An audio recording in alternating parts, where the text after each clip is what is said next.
Boa noite, meus amados e queridos irmãos, que a bendita e a gloriosa graça de Cristo Jesus, pessoal aí de cima, que a graça de Cristo esteja com cada um de vocês, em nome de Jesus, amém, meus irmãos? Como é que estão vocês aí? Estão confortáveis? Estão bem? Está tranquilo? Você vê que a vida do pastor é dura, viu, pastor Júlio? Olha lá a cadeirinha do pastor.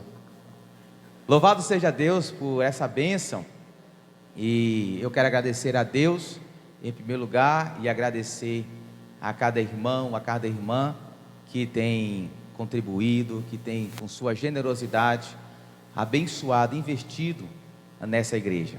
Isso aqui, bancos, é um instrumento material, traz conforto, mas os investimentos dessa igreja vão muito além dos bens materiais. Nós investimos principalmente em vidas. Existem pessoas aqui que são abençoadas de várias formas, de várias maneiras, através de uma ação social, através de uma formação, seja uma formação para exercer o seu dom, seja a formação de uma liderança. E nós entendemos que tudo que nós temos, tudo que Deus nos dá, deve ser usado, trabalhado para acumular tesouros nos céus. Então a nossa oração é que Deus continue abençoando rica e poderosamente as finanças de cada um dos irmãos, o comércio, a forma de trabalhar, o serviço público. Que Deus continue trazendo prosperidade para cada um de vocês, e sabendo que quanto mais Deus nos dá, é para a gente investir ainda mais na obra do Senhor. A você que nos visita nessa noite, o nosso muito obrigado. A nossa expectativa é que o Espírito Santo de Deus fale profundamente ao seu coração. A minha preocupação, viu, irmão Bosco, irmão Du, a minha preocupação é assim: se o pessoal na pregação com aquelas cadeiras já dormia, com aquelas cadeiras duras, né, desconfortáveis, na hora da pregação o povo já dormia, imagine com esses bancos. Então, eu vou pedir aí os diáconos, irmã Gevalda e a turma, fique atento. Se você perceber que tem um irmão aí titubeando, dá um toque, irmão, Deus quer falar com você, tá bom? Deus em Cristo vos abençoe. Quero avisar os irmãos que no próximo final de semana nós estaremos aqui com a nossa festividade, sábado e domingo. Sábado às 19h30, tá bom? Sábado às 19h30. E no domingo, pela manhã, 9h da manhã, nós teremos classe única, e à noite o horário tradicional, às 18h30. Então eu gostaria que você estivesse. Essa semana nós estamos lançando um projeto de jejum. Você vai escolher um dia na semana para você jejuar e orar em favor das conferências de festividade de aniversário dessa igreja. Então você vai escolher o dia que você achar melhor, o horário que você entender melhor, e você vai consagrar aquele horário para orar e interceder ao Senhor, para que Deus ele venha cumprir a sua vontade naqueles dias. Que Deus venha usar o pregador, Deus venha usar as participações, e que seja uma festa muito linda de gratidão e louvor ao nosso Deus. Então eu posso contar com os irmãos, com as orações dos irmãos? Amém, meus irmãos? Amém. Então eu gostaria que você abrisse a sua Bíblia em Efésios, que é o texto que nós estamos trabalhando.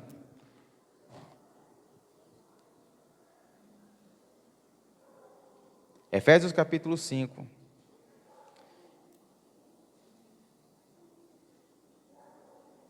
A partir do verso de número 22, melhor dizendo. Efésios capítulo 5, versos 22 até o verso 33. Amém, meus irmãos?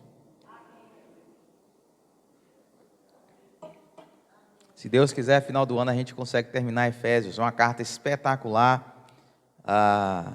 E a gente que tem estudado também no grupo dos homens, tem percebido como Deus tem falado conosco. Efésios capítulo 5, verso 22 a seguir, diz assim: mulheres, sujeite-se cada um ao seu marido, como ao Senhor. Pois o marido é o cabeça da mulher, como também Cristo é o cabeça da igreja, que é o seu corpo, do qual ele é o Salvador.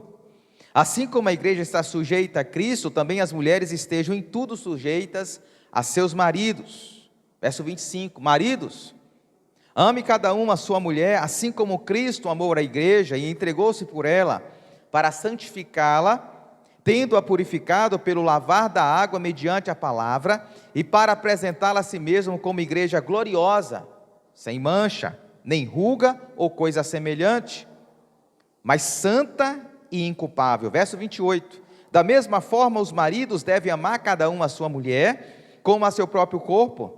Quem ama a sua mulher, ama a si mesmo. Além do mais, ninguém jamais odiou o seu próprio corpo, antes o alimenta e dele cuida, como também Cristo faz com a igreja, pois somos membros do seu corpo. Por essa razão, o homem deixará pai e mãe e se unirá à sua mulher, e os dois se tornarão uma só carne. Este é um mistério profundo, refiro-me, porém, a Cristo e à igreja. Verso 33, portanto, cada um de vocês também ame a sua mulher como a si mesmo, e a mulher trate o marido com todo o respeito. Amém, meus irmãos? Poder se assentar em nome de Jesus. Meus queridos, nós temos conversado, à luz dessa série de mensagens, quem é o Senhor?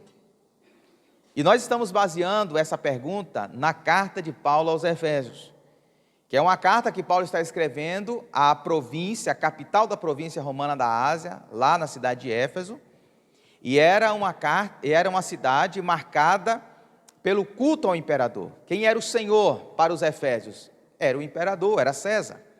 No entanto, Paulo está argumentando que quando um homem e uma mulher se rende ao evangelho, entende e se rende à mensagem da cruz, Cristo passa a ser o Senhor de sua história, de sua vida. Fato é que a partir do capítulo 1, no verso 22, por exemplo, Paulo vai dizer que Deus colocou todas as coisas debaixo dos pés de Cristo, e o designou cabeça de todas as coisas, e diz o texto que ele fez isso para a igreja. Por que Deus exaltou Cristo sobremaneira, o colocando acima de toda autoridade, de toda potestade, de todo espírito maligno, de todo governo, de todo domínio, de tudo que se acha, que se entende poderoso?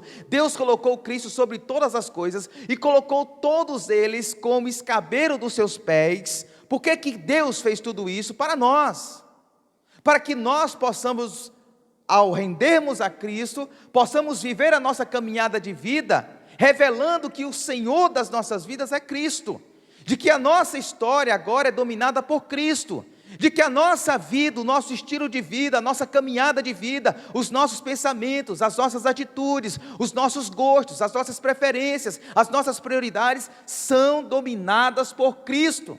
E Paulo argumenta isso enfaticamente a partir do capítulo 4. Paulo está dizendo que quando um homem e uma mulher se entende mesmo o evangelho, a vida dessa pessoa tem que ser dominada por Cristo.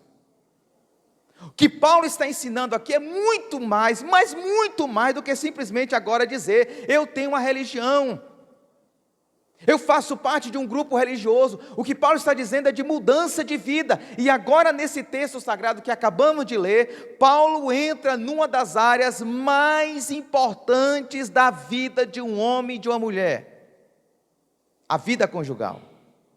E Paulo está dizendo que o evangelho tem que tocar nos nossos casamentos. Se tem uma área que Cristo precisa tocar, dominar, reinar, é na nossa casa, é na nossa família. E você lembra que o sermão passado nós finalizamos com o versículo 21, em que Paulo fala que nós devemos nos sujeitar, todos nós devemos nos sujeitar uns aos outros. E então, a partir do verso 22, ele começa a dar exemplos dessa sujeição. E ele fala dessa sujeição aqui, nesse contexto aqui que nós acabamos de ler, da sujeição da mulher para com o marido e do marido para com a esposa. Então, eu gostaria de, para início de conversa, trazer uma citação de uma autora cristã, piedosa, a escritora Norma Braga. E Norma Braga, ela escreve um livro muito importante sobre fé cristã, sobre espiritualidade. E ela fala de muita coisa nesse livro.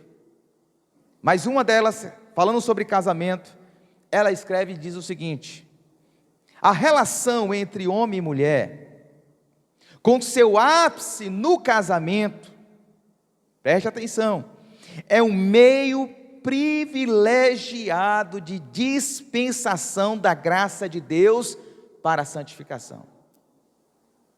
Em outras palavras, ela está dizendo que o casamento é uma ferramenta, um instrumento, é um espaço, é um ambiente privilegiado para que Deus trabalhe na nossa santificação. Talvez você se pergunte: pastor, mas eu não sou casado nem casada, como é que Cristo vai fazer essa santificação na minha vida? Ele vai criar outros meios, Ele vai criar outros espaços, mas um dos espaços, talvez o espaço principal, em que Deus começa a trabalhar no nosso caráter, é no relacionamento conjugal. E ela continua: não há intimidade maior que aquela compartilhada por um casal. E este contato íntimo e contínuo, quando vivido com intensidade na presença de Deus,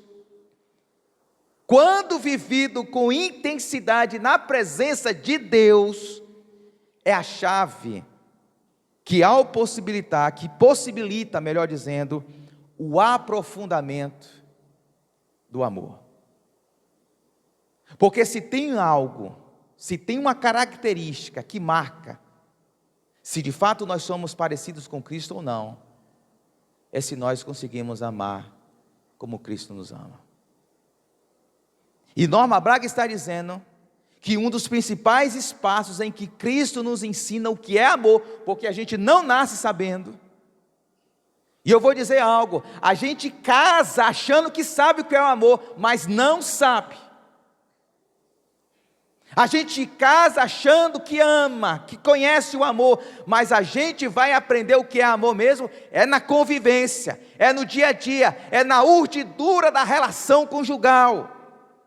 Não o amor platônico, pregado, ensinado pela cultura, mas o amor bíblico, cristão, evangélico, o amor sacrificial, o amor que Cristo revela a cada um de nós. E Norma Braga está dizendo que essa característica maior, esse fruto maior do Espírito Santo, Deus começa a produzir em nós, quando um homem e uma mulher se rende a Cristo e começa a viver os princípios da palavra de Deus na relação conjugal.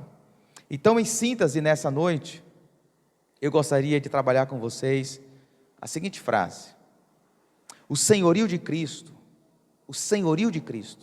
resulta numa relação conjugal com esposas em respeitosa submissão e maridos em amor sacrificial.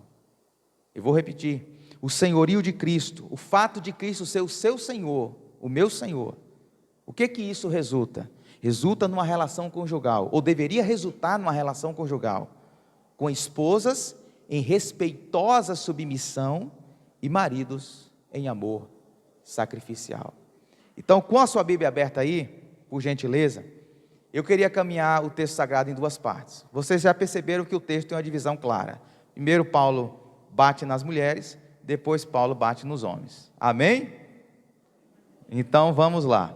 Primeiro lugar, a esposa como expressão do seu amor a Cristo, vive uma relação em respeitosa submissão ao seu marido.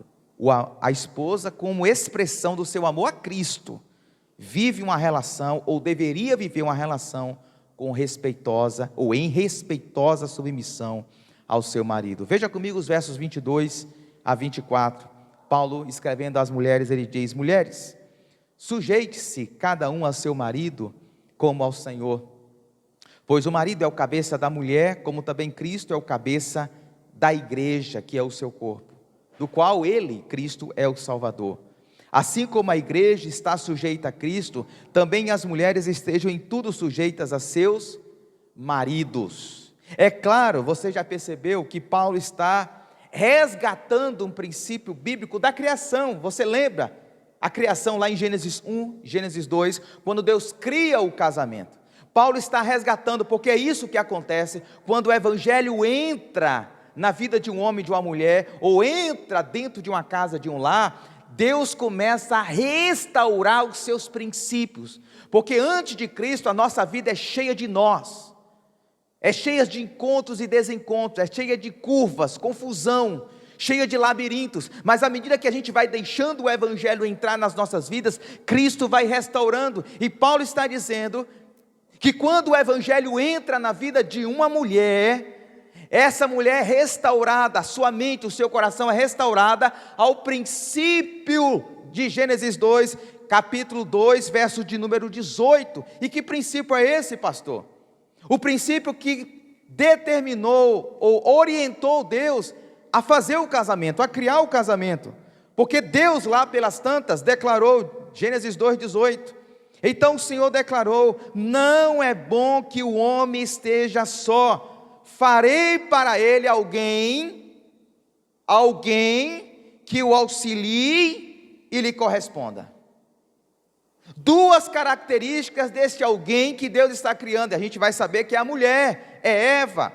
Duas características dessa mulher que Deus está criando, que auxilie e lhe corresponda. Adão estava na criação sozinho, e Deus, pela sua infinita sabedoria, detectou que Adão não iria dar conta de lidar com toda a criação.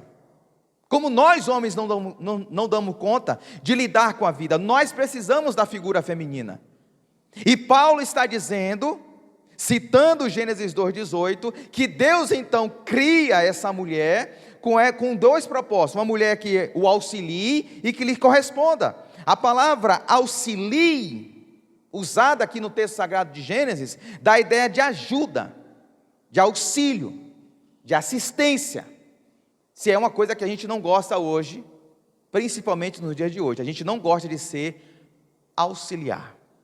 Você trabalha com o que, fulano? Eu sou auxiliar de escritório. A gente quer ser o chefe, a gente quer mandar, a gente quer ser o líder, mas auxiliar, a nossa cultura rejeita. Mas Paulo está dizendo, Gênesis, melhor dizendo, está dizendo que a mulher é feita, é criada para ser auxiliar, e isso não rebaixa a mulher. Sabe por que eu vou dizer isso? Porque esse mesmo verbo aqui, essa mesma palavra, é usada para Deus. Deus, quando diz lá no Salmo 121, Deus é o nosso socorro, ou o nosso auxílio sempre presente. É essa palavra aqui em Gênesis, ou seja, Deus, Ele nos auxilia, e Deus está criando a mulher também para auxiliar, e mais, a palavra corresponda significa da mesma estatura. Deus está criando uma mulher da mesma estatura do homem. Deus não está criando uma criança, Deus está criando uma mulher preparada para ajudar, para auxiliar esse homem. Um certo comentarista chega a dizer o seguinte: a mulher deve ser esse tipo de auxiliadora apropriada para o homem, isto é, aquela que complementa o homem, para que juntos sejam o que não podem ser sozinhos. Nós homens temos lacunas, nós homens temos frestas, e Deus então coloca você, mulher, para preencher essas lacunas. Por quê? Porque sozinho a gente não dá conta. E Paulo está resgatando essa cultura, está trazendo esse princípio, com o objetivo de redimir o coração das mulheres. Perceba, meus irmãos, aquelas mulheres da cultura de Paulo, elas viviam numa submissão machista. A cultura que Paulo está escrevendo de Éfeso não é a nossa cultura. Então não é sujeição por sujeição, não é submissão por submissão. O que Paulo está escrevendo aqui é muito mais do que uma sujeição cega. É uma submissão de estar debaixo da missão, de ser auxiliar do seu marido na missão do seu marido, ajudando o seu marido na missão dele, de cuidar da família, de zelar a família, de ser o protetor da família. A mulher está do lado, auxiliando, lhe correspondendo. E Paulo está resgatando esse princípio que havia perdido por conta da queda. Norma Braga ainda diz o seguinte: que quando uma mulher, perceba bem, quando uma mulher não compreende esse fato e tenta ser O homem da casa tenta fazer uma inversão, porque é isso que nós estamos assistindo na nossa cultura, mulheres assumindo o protagonismo e os homens se afrouxando, os homens se omitindo. Nós estamos vivendo uma geração afeminada, uma cultura afeminada, onde as mulheres têm se colocado como protagonistas, seja na família, seja no mercado de trabalho, seja na igreja, e muitas desses protagonismos não tem nada de errado nisso. Mas se isso está acontecendo na família, está acontecendo uma inversão. Norma Braga diz o seguinte, presta atenção porque isso é muito sério.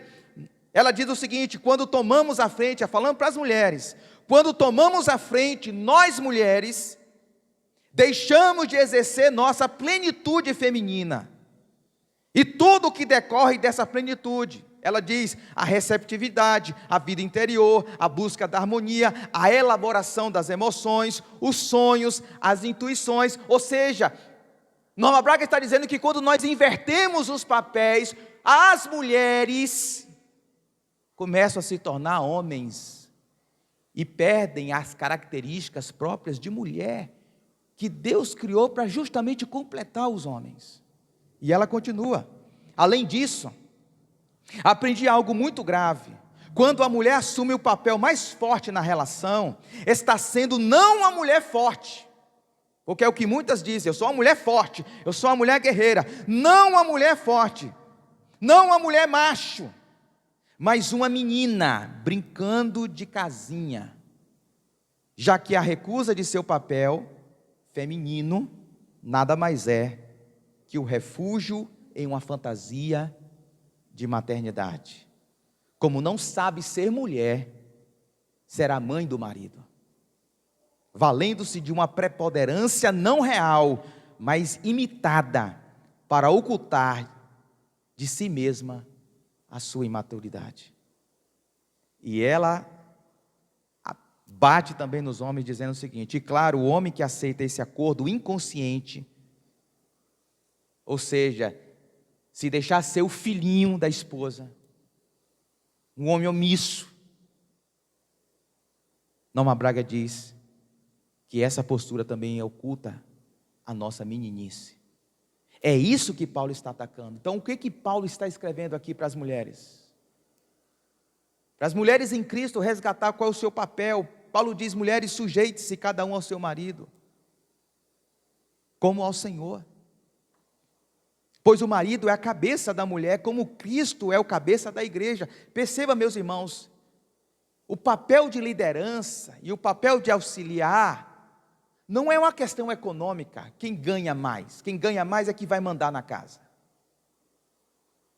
Não é uma questão intelectual, quem é mais inteligente, mais esperto é que vai mandar na casa, que vai liderar a casa.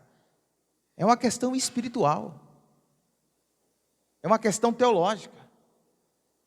O papel de liderança é uma questão bíblica teológica, do Evangelho. Paulo está dizendo o seguinte, olha, a relação da mulher com sua esposa tem que ser uma relação que espelhe a relação de Cristo com sua igreja. E assim como Cristo é o cabeça da igreja, o marido deve ser a cabeça da esposa. E aí ele continua, assim como a igreja está sujeita a Cristo, também as mulheres estejam em tudo sujeitas a seus maridos. O ensino aqui, meus irmãos, que Paulo está tentando trazer para nós é, se Cristo de fato é o Senhor das esposas, a autoridade sobre as suas vidas, então essas mulheres precisam reproduzir essa condição de submissão a Cristo na relação com o seu marido.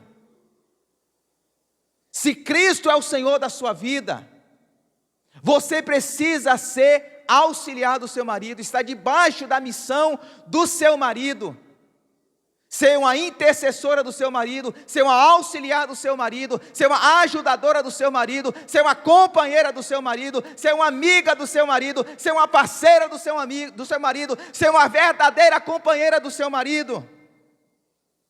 A atitude de uma esposa constante, voluntariamente, de abrir mão dos seus interesses, cooperar para o crescimento e o bem-estar do seu marido, assumindo a responsabilidade de compartilhar com ele as cargas de uma vida conjugal. Esse que Paulo está ensinando, e a grande pergunta que nós podemos fazer, Paulo, se você tivesse a oportunidade hoje de perguntar a Paulo, Paulo, como podemos nos sujeitar aos nossos maridos? Ele responde um pouco no verso 33, quando ele diz: portanto, cada um de vocês também ame a sua mulher como a si mesmo, e a mulher trate o marido com todo o respeito. Se tem uma coisa que os homens anseiam de uma forma profunda na relação conjugal, é respeito. Os homens anseiam em ser respeitados na relação. Os seus pensamentos, as suas preferências, os seus anseios, nas suas limitações, nos seus pecados. Nosso grande anseio é ser respeitado, e Paulo está dizendo: olha, de que forma nós podemos, as mulheres podem revelar amor pelos seus maridos, respeitando. E se nós fôssemos perguntar para Paulo, como então a gente pode respeitar o nosso marido? Quais são os conselhos práticos que as Escrituras poderiam nos dar? Em primeiro lugar, eu diria que as Escrituras nos ensinam as mulheres: inspire, incentive e ore para que seu marido assuma e realize a sua vocação ao longo da vida. Se você ama, se você respeita o seu marido, inspire ele, incentive ele, ore a Deus por ele, para que ele assuma a responsabilidade da sua vocação de liderar uma casa, de liderar uma família. Quando eu olho para o texto de Provérbios capítulo 12, verso 4, o texto sagrado diz que a mulher exemplar é coroa do seu marido. O que é a coroa no contexto da monarquia? É honra, é respeito. Colocar a coroa na cabeça de um rei é honrá-lo, é respeitá-lo, é zelar. E o texto sagrado diz que a mulher exemplar é coroa do seu marido. Ela respeita o seu marido, ela incentiva o seu marido, ela ora pelo seu marido, ela não desiste do seu marido, ela intercede pelo seu marido, ela admoesta o seu marido quando ele necessita, ela exorta o seu marido quando ele está precisando, mas ela incentiva, ela ora, ela bota o marido para cima, ela incentiva o seu marido na realização da sua vocação, e não tenta furtar ou subtrair a posição do marido numa relação. E o texto sagrado continua: mas a de comportamento vergonhoso é como câncer em seus ossos. A mulher que não respeita o papel do seu marido, a mulher que toma decisões precipitadas numa relação, a mulher que tenta inverter os papéis dentro da relação, a mulher que tenta buscar o protagonismo a despeito da posição do seu marido, como fez Eva lá no jardim, gradativamente vai se tornando um câncer nos ossos. E você sabe o que acontece com a vida, com a pessoa que tem câncer nos ossos: ela definha, ela desmotiva. Em segundo lugar, Paulo poderia nos orientar: procure sabedoria. Mulheres, procurem sabedoria no uso das palavras. Existem mulheres que vão paulatinamente, meus irmãos, dia por dia, drenando as forças e as energias dos maridos, com palavras. Às vezes não sabe o que dizer, às vezes não sabe o momento para dizer, às vezes não sabe como dizer. Às vezes a mulher chega gritando com o marido, falando no mesmo tom de voz, e você quer que o seu marido tranque o seu coração para você. Fale com ele como um homem falaria com ele, fale com ele dessa forma, grite com ele, e o coração dele fecha. Agora chegue mansinha. Deus deu a vocês o dom de nos dobrar. Chegue mansa, chegue carinhosa, chega como Ritinha chega de vez em quando, querendo tirar um dinheiro da minha carteira. Nego, nego, vamos na rua. E aí você vai ver o homem chegar, desabrocha igual uma flor. Agora, se você chegar de maneira ríspida, com palavras vivas. O cara chegou agora do trabalho, chegou cansado, você não sabe como foi o dia de trabalho dele, você não sabe como foi a relação dele com o cliente, e você já chega despejando, sem saber o contexto do dia dele. Você vai travar o seu marido, você vai definhar o seu marido. Provérbios 21:9 diz assim: melhor é viver num canto sob o telhado, lá no cantinho da varanda, sob o telhado, melhor viver dessa forma, do que repartir a casa com uma mulher briguenta. Viver com a mulher bacharenta é difícil, precisa de oração. Em terceiro lugar, o que Paulo nos aconselharia? Compartilhe e auxilie o seu marido para uma boa gestação, ou melhor, para uma boa gestão familiar. Em outras palavras, ajude o seu marido a gerenciar a sua casa. Seja uma mulher econômica. Você quer respeitar o seu marido, respeite o suor dele. Não seja uma mulher que desperdiça. Se tem uma coisa que Jesus não ensinou, olha que Jesus podia multiplicar pães e peixes. Sim ou não? Ele podia. Mas quando sobrou, ele mandou fazer o quê? Recolha. Ele poderia dizer: não, pode deixar aí, deixa comigo.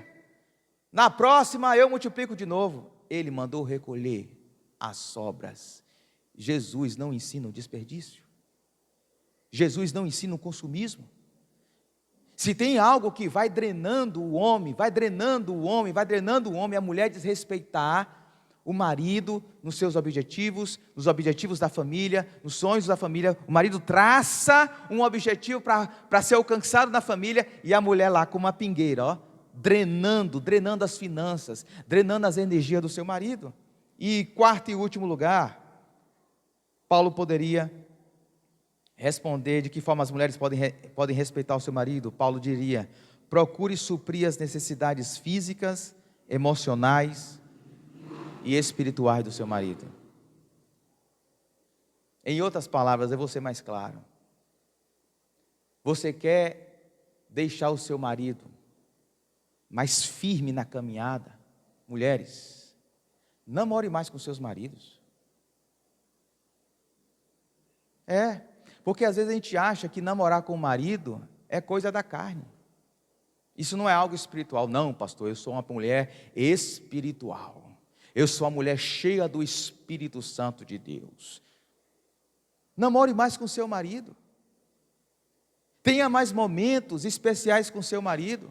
Certa feita um irmão me perguntou: pastor, é pecado namorar todos os dias com a esposa?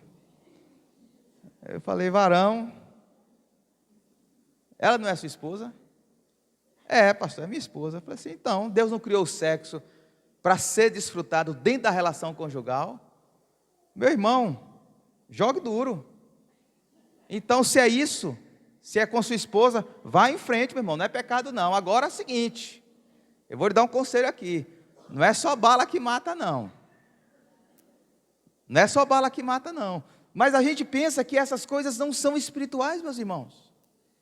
Paulo, escrevendo lá em 1 Coríntios capítulo 7, Paulo fala o seguinte: você, mulher, não se afaste do seu marido. Se você quiser se afastar dele por um pouco de tempo, para orar, para jejuar, desde que ele consinta,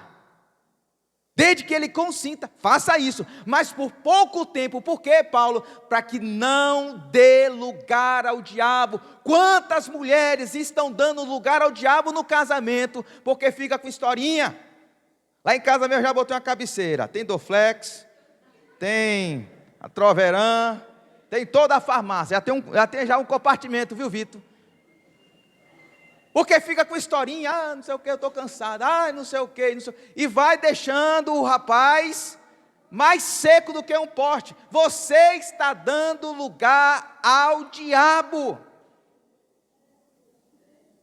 Então, minhas irmãs, para as casadas, para as solteiras e pós-casadas nessa noite, Paulo diria: busque um relacionamento, busque um homem, busque namorar um homem respeitável, para que você dê o respeito que ele merece. Para as mulheres casadas, Paulo diria: diante de tudo o que foi dito, vocês têm demonstrado respeito aos seus maridos? Através das palavras, através das atitudes? Será que não se faz necessário hoje você chegar em casa e pedir perdão? Pedir perdão porque você tomou uma decisão sem consultar o seu marido? Pedir perdão porque você disse algo para ele que o ofendeu? Talvez esse perdão tenha que ser dito publicamente. Talvez na frente de amigos, na frente dos amigos você o desrespeitou. E então agora não é a presença desses amigos que você tem que pedir perdão. Paulo diz isso para que de fato as mulheres honrem e glorifiquem a Cristo na sua relação conjugal.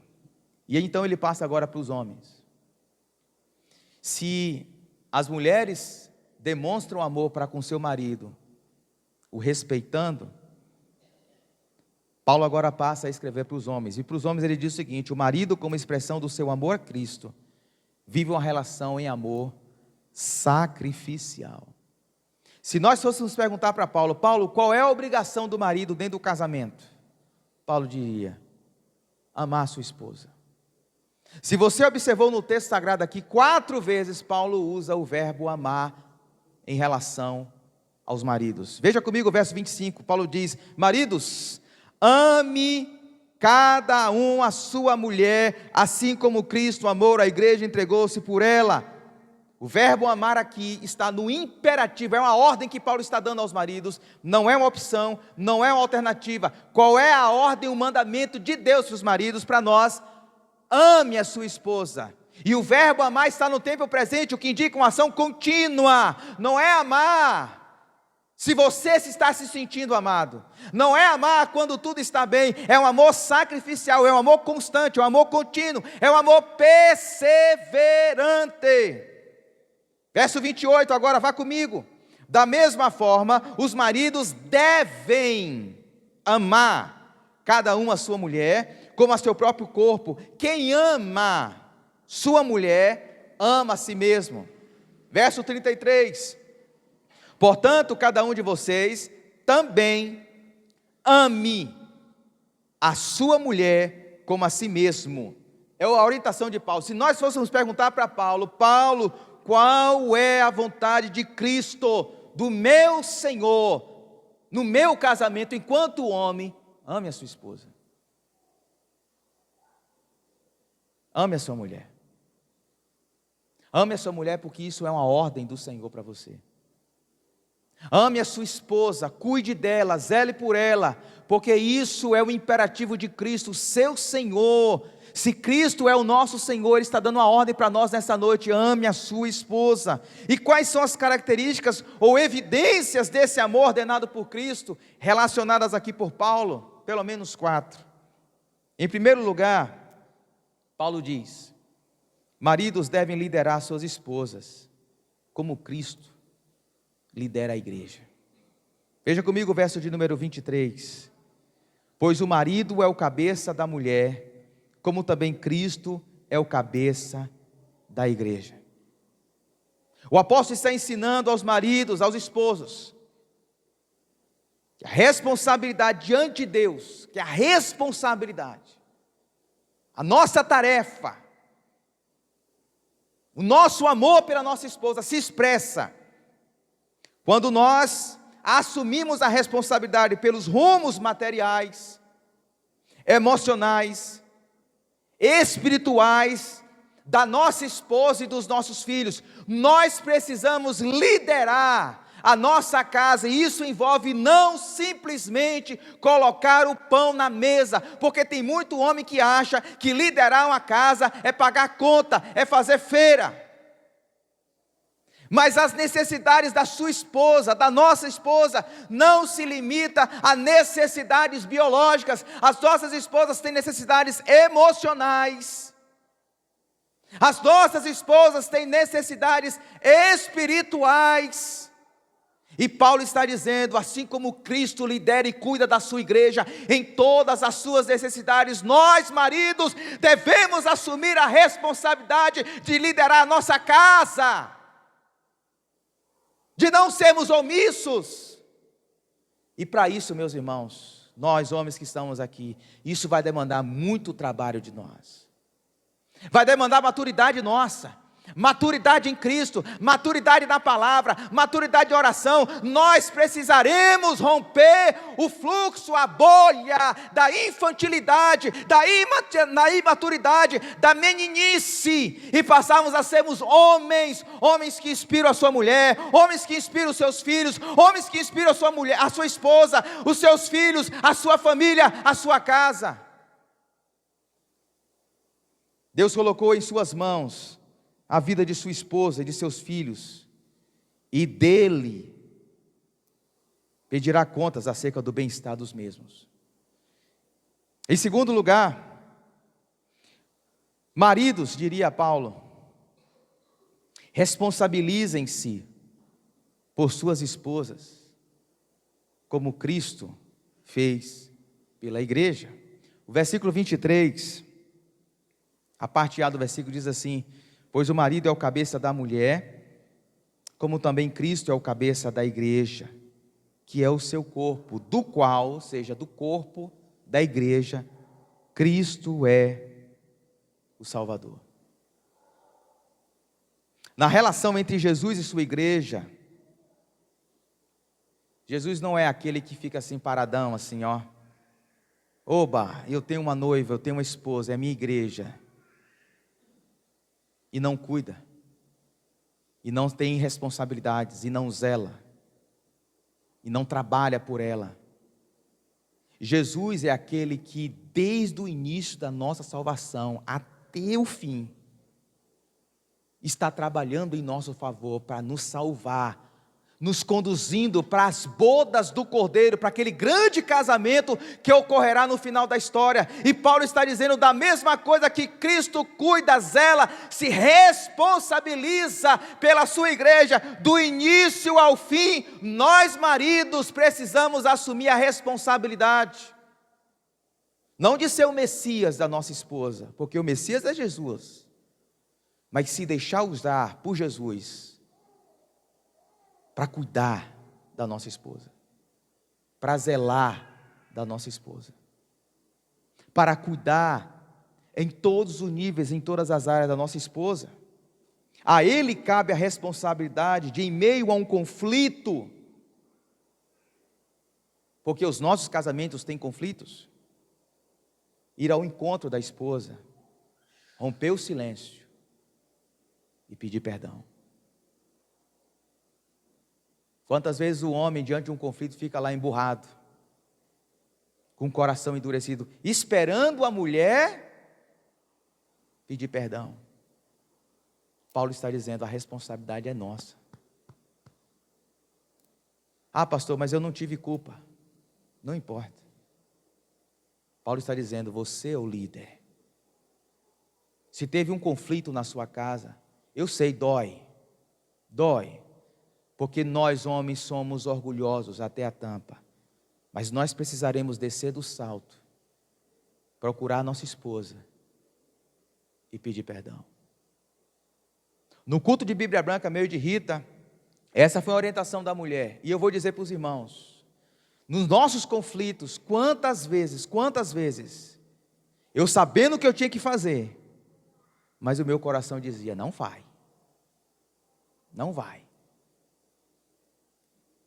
E eu falava, meu Deus, me ajuda. E o meu coração falava, não vai.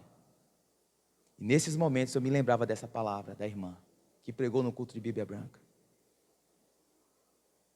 E eu pedia a Deus me dê forças. E eu chegava. Às vezes você chega parecendo um gato quando vê um Rottweiler, né? Chega todo espinhoso. Mas você chega. Você conversa, você pega na mão. Você não precisa dizer nada às vezes. Você começa com oração. Talvez com a palavra de perdão. Meus irmãos, quantos casamentos estão sendo destruídos por falta de perdão? Quantos casamentos? Vai acumulando, ó. Vai acumulando. Vai jogando debaixo do tapete. O lixo, ó. Debaixo do tapete. Uma hora essa conta vai chegar. E Paulo está dizendo que a responsabilidade é nossa. Diante dos problemas que emergem em sua relação conjugal, nós temos que assumir a responsabilidade. Nós, homens, de protagonizarmos a solução, junto com a nossa esposa, não é sozinho não, junto com ela, mas liderar, cuidar. Em terceiro lugar, Paulo diz para os homens: maridos, amem suas esposas, como Cristo ama a sua igreja.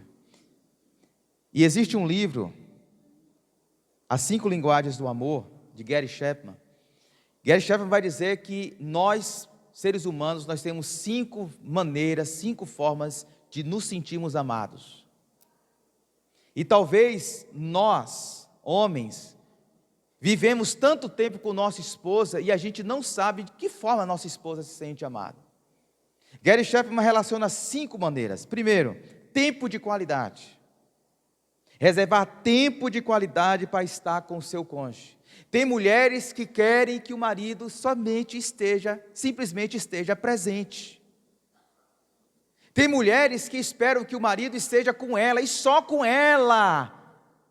Tempo com ela, não é com amigos, não é com parentes, não é com familiares, por mais que existam espaços para essas coisas, mas as nossas mulheres, se essa for a avenida principal da sua esposa, o que ela espera não é receber presente de você, não é receber nenhum tipo de agrado material seu, o que ela quer é tempo que você esteja com ela, para conversar, para namorar, para planejar, para sonhar junto, para falar besteira, para fazer resenha, para passear, para estar numa praça, para comer uma pipoca, para tomar um sorvete. Esteja com ela e só com ela, sem celular, sem cliente. Qual é a grande expectativa da sua esposa? Se for essa aqui, você pode chegar com um presente maravilhoso, não vai conquistar o coração dela.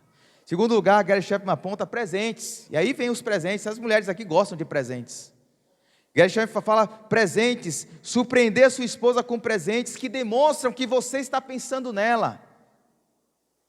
E isso envolve abrir a carteira, amém, Vitor? Amém, varão? Abrir a carteira. Às vezes isso envolve o cara abrir a carteira. Fazer um investimento, ir na rua, vamos na rua, vamos comprar um vestido, ou chegue para ela com um presente. O cara lembrou do aniversário. Tem marido que não sabe nem que dia a mulher faz aniversário, não sabe nem que dia é a data de casamento, o aniversário de casamento.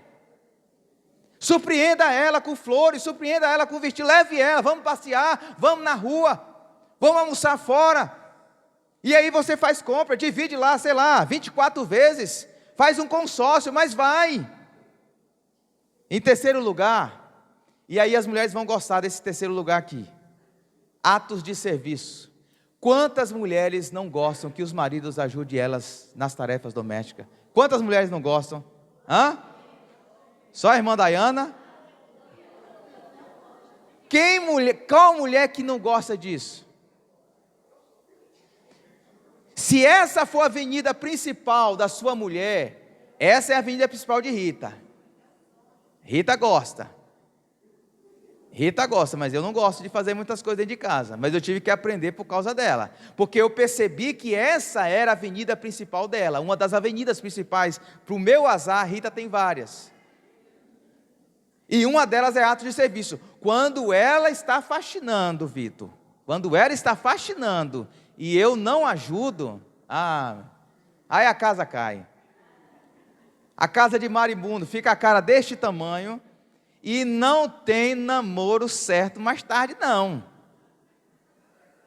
Tem mulher que espera que o marido ajude ela a lavar um prato, varrer uma casa, fazer um feijão, fazer uma comida. Tem mulheres que gostam que o marido esteja com ela dentro de casa, na cozinha. Irmãos, e é tão gostoso você estar fazendo as coisas com a sua esposa. De vez em quando você está lá, ela está lá na pia, você chega por trás, dá aquele abraço, já dá aquela conferida. Isso é saudável, isso é espiritual, meus irmãos. Isso é espiritual e Deus quer que a gente faça isso com a esposa mesmo, com o nosso marido mesmo, não é com outra, não é com outro, é com o nosso cônjuge. Diran não tem esse problema, né, Diran? Graças a Deus. Diran talvez aqui, dos homens aqui, isso é o que mais ajuda dentro de casa. Louvado seja Deus, continue assim, viu, varão? Jeane está bem servida, amém, Jeane? Já está com um sorriso desse tamanho, nunca vi que ter tanto dente na boca, viu, Jeane? Chegar tá dando risada, louvado seja Deus, Jeane. Eu conheço o Dirã há muito tempo e eu sei que ele é um exemplo disso aí. Quarto lugar, palavra de afirmação. Mulheres gostam de ser elogiadas. Se a sua esposa gosta de ser elogiada, ela se veste toda, vai no salão, estica o cabelo de lá, estica o cabelo de cá, e pinta a unha, e faz aquilo, e raspa o pé, e bota aquela roupa nova, e ela sai de casa, o marido não fala nada. Nem que está feia, nem que está bonita. A mulher faz das tripas coração para ficar bonita para esse cabra, e ele não dá um elogio, e ele não fala nada. Se a sua esposa tem essa avenida principal, ela quer ouvir elogio, ela faz uma comida gostosa, saborosa, você come, se lambuza e não fala nada. Elogie mais a sua esposa. Elogie mais a sua esposa, porque se nós não elogiarmos a nossa esposa, tomemos cuidado, porque lá fora tem quem elogie. Tomemos cuidado. E por último, Gary Chapman aponta, toque físico. Abraçar, beijar, namorar, vai sair de casa, dá um abraço, vai sair de casa, dá um beijinho. Chega em casa, dá um abraço, eu sei que nem toda vez dá para fazer isso. Pegue na mão, dê um abraço, ô nega, tu tá bonita hoje, tu tá cheirosa hoje, dá um abraço, dá uma cafungada, isso é normal, isso é natural, isso é espiritual, meus irmãos. E eu quero encerrar, em quarto lugar, Paulo diz assim, maridos, dedique-se ao progresso de suas esposas, como Cristo ao da igreja. Paulo diz o seguinte, isso aqui é sério, é tão profundo, meus irmãos. Versículo 26 e 27, Paulo diz assim, para santificá-la, tendo-a purificado pelo lavar da água mediante a palavra, e para apresentá-la a si mesmo como igreja gloriosa, sem mancha, nem ruga ou coisa semelhante, mas santa e inculpável. Paulo está descrevendo aqui a expressão do amor de Cristo para com a igreja, para onde Cristo está conduzindo a sua igreja de forma amorosa, santificando-a, purificando-a para apresentá-la. E se você percebeu aqui no texto sagrado esses três verbos, santificar, purificar e apresentar, são os três verbos que eram usados no culto religioso do Antigo Testamento. Você tinha um vaso, por exemplo, um copo. Vou usar o exemplo do copo. Você tinha um copo. O copo é um objeto comum. Pode ser usado em qualquer lugar, em qualquer casa. Mas quando o sacerdote santificava o copo, e santificar aqui no sentido de separar, para ser usado na casa do Senhor, ele separa, ele santifica, depois ele vem e purifica o copo, ele lava o copo, para depois então apresentá-lo diante do Senhor. Paulo está dizendo que Cristo está fazendo isso por nós. Éramos pessoas comuns, não é isso que Paulo, desde o capítulo 1, está falando em Efésios? Éramos pessoas comuns, mas por sua graça e amor fomos separados, santificados, para vivermos exclusivamente para Cristo. Com seu sangue, Cristo nos purificou de todos os nossos pecados, de todos os nossos erros. E enquanto nós aguardamos aquele glorioso dia em que Jesus vai voltar, para Ele nos apresentar o seu Pai, como a sua noiva, nós somos a noiva de Cristo. E Ele santificou, está purificando, para apresentá-la. E Paulo está dizendo que da mesma forma, os maridos têm que santificar a sua esposa, purificar a sua esposa, e apresentar a sua esposa diante de Deus.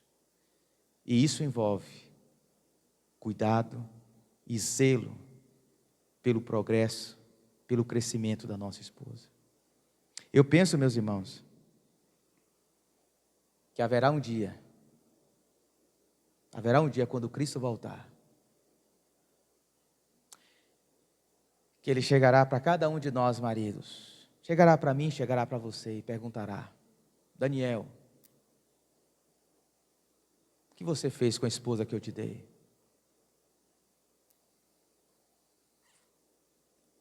Que você pediu tanto, que você orou tanto. Cadê ela? Como é que ela está? Ela está com rugas? Com manchas? Acabada? Descuidada? O que você fez com a esposa que eu te dei? Ou nós chegaremos e apresentaremos a nossa esposa gloriosa, bonita, viçosa, bem cuidada, inspirada, satisfeita. Como é que você vai apresentar a sua esposa a Cristo? Talvez eu esteja falando com pessoas aqui com segundo ou terceiro casamento. Não importa, o que passou, ó. O que importa é agora. A esposa que Deus te deu, o marido que Deus te deu agora. O que você vai fazer? Como é que você vai apresentá-lo? E eu finalizo relembrando você, relembrando a nós. E o senhorio de Cristo resulta numa relação conjugal, com esposas submissas e respeitosas, que auxiliam, que cuidam, que incentivam, que zelam, que são intercessoras fiéis dos seus maridos, e maridos que amam sacrificialmente.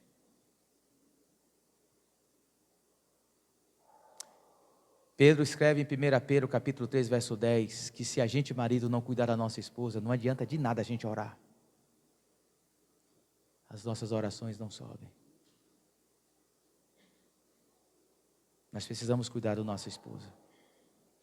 Mulheres, se a submissão respeitosa for uma dificuldade para você, peça ajuda a Cristo. Ele que é o grande exemplo de submissão, a ponto de abrir mão de sua condição divina e fazer esse homem, e fazer esse servo, para nos salvar. Se você, mulher, tem problemas com submissão, em ser auxiliar, peça a Cristo. Cristo, o Senhor que é o grande exemplo de submissão, me ajuda. Me ajuda a estar debaixo da missão do meu marido, a estar caminhando com ele, incentivando ele, exortando se eu perceber que ele está se desviando dos teus caminhos, porque a submissão é no Senhor. É no Senhor. Maridos, se amar sacrificialmente sua esposa, liderando-a com zelo, dedicação, paciência, amabilidade, generosidade, tem sido um grande desafio para você. Lembre-se de Cristo. Cristo que demonstrou seu grande amor por você, por nós. Cristo que abriu mão de tudo por você. Se você hoje tem vida, marido, espiritual, é porque um dia Cristo, naquela cruz, se sacrificou por você. Vamos orar? Vamos fechar os nossos olhos. Vamos pedir ao Senhor. Se você estiver com seu cônjuge, se você puder segurar na mão, encarre-te. Vamos fazer esse momento de oração pelas famílias. Se você é solteiro, se concentre agora no Senhor.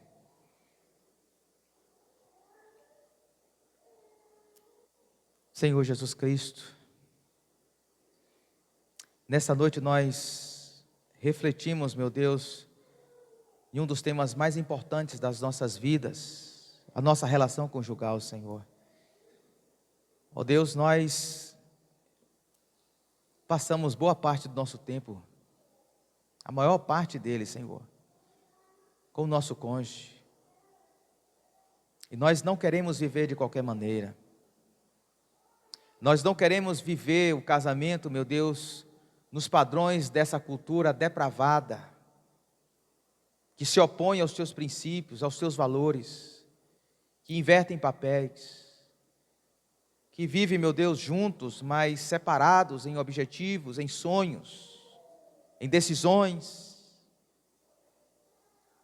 Dormem na mesma cama, mas são divorciados quando o assunto é dinheiro, planos, expectativas. Meu Deus e meu Pai, nós queremos te pedir que o Senhor nos dê graça e nos dê capacidade para espelharmos a relação de Cristo com a sua igreja por meio dos nossos casamentos. Porque o apóstolo Paulo fala justamente isso, esse é um grande mistério. Os nossos casamentos estão apontando, estão lançando luz para esse grande processo de salvação iniciado pelo nosso noivo Cristo Jesus há 2000 anos atrás. E Cristo se moveu em nossa direção, nos cortejando, nos conquistando, nos redimindo, nos salvando, nos curando, nos sarando, nos iluminando, nos restaurando, nos preparando para este grande e glorioso dia, conforme diz Apocalipse capítulo 19, que haverá as bodas, uma grande boda, um grande casamento, uma grande celebração de casamento nos céus. Quando Cristo voltar, será um encontro de Cristo com a sua gloriosa igreja, a noiva do Cordeiro, que Ele está preparando, ataviando, ornamentando, purificando, santificando, para apresentá-la gloriosa ao seu Pai. E essa igreja somos nós, meu Senhor. Meu Deus, faz a tua obra em nossas vidas, transforma os nossos corações, redime os nossos corações, amolece os nossos corações. Abençoe, Senhor, as mulheres aqui presentes, no sentido, meu Deus, delas serem sábias, delas saberem conversar, dialogar, incentivar,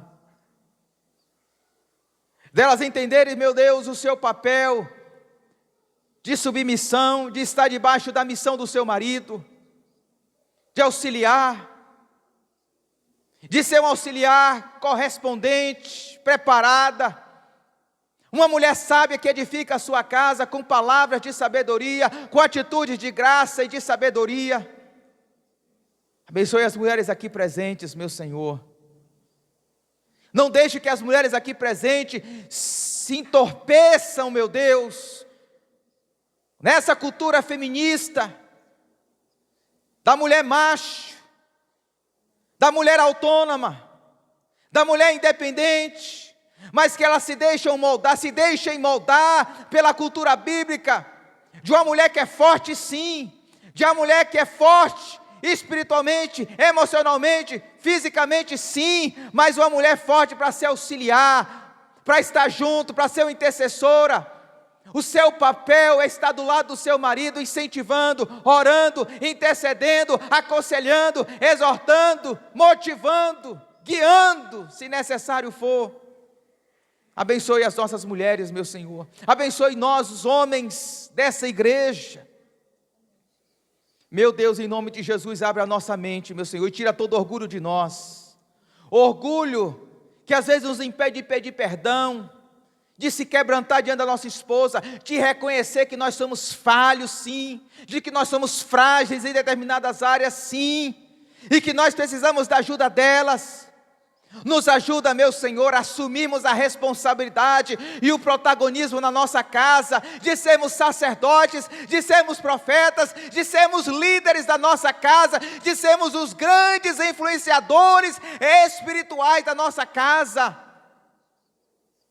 Meu Deus, em nome de Jesus, nos dê sabedoria, nos dê poder, Senhor, e capacidade, nós homens, de sermos líderes, não autoritários, não machistas, mas liderar como Jesus.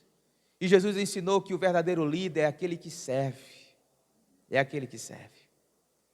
Nos ajude a servir a nossa esposa, nos ajude a cuidar dela, nos ajude, meu Deus, a servir a ela em várias áreas, nas coisas mínimas da vida, do dia a dia, do cotidiano, às coisas mais complexas. Nos ajude a ser servos, Nos ajude a ser inspiração para nossa esposa. Nos ajude a ser inspiração de homem de Deus, de homem que anda com Deus.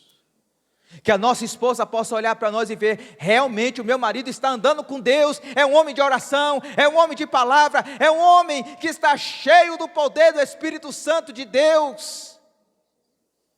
É um homem comprometido. É um homem que tem consciência da sua vocação. É um homem que me prioriza acima dos amigos, acima do trabalho, acima dos clientes. É um homem que cuida de mim, que zela de mim, que intercede por mim. É um homem que esteja disposto a abrir mão dos seus interesses para me abençoar. Meu Deus, em nome de Jesus, nos ajude. Porque de nós mesmos não temos a mínima possibilidade. Somente o Teu Espírito Santo pode nos dar, Senhor, essa envergadura espiritual, esse vigor, essa estatura da plenitude de Cristo Jesus. Essa é a nossa oração em nome de Cristo. Amém.